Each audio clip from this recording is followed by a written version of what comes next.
All right, guys, so today we're working on the legendary 2007 Honda Accord 4-cylinder, and I'm trying to do a leak down test, but I don't have the right tools for it. So I'm going to show you a quick little tip to get around that. So I rented this compression tester from AutoZone, and let me show you.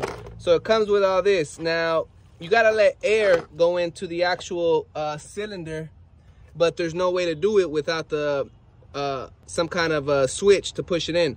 So what you could do is rent one of these and then remove the actual little valve. So I'm gonna show you how to do that real quick.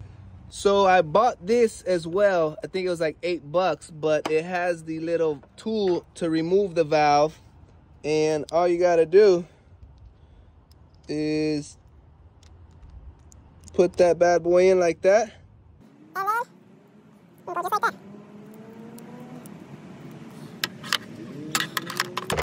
So there's the little valve, and now you have air going directly through that. So once your compressor fills up with air, you just thread that bad boy on, and then the air will come out wherever it's leaking out of. So that's a quick little tip. If you don't have the right gauges for it, that's how you can find where the air's coming out of. So thanks for watching, and remember, if I can fix it, you can fix it.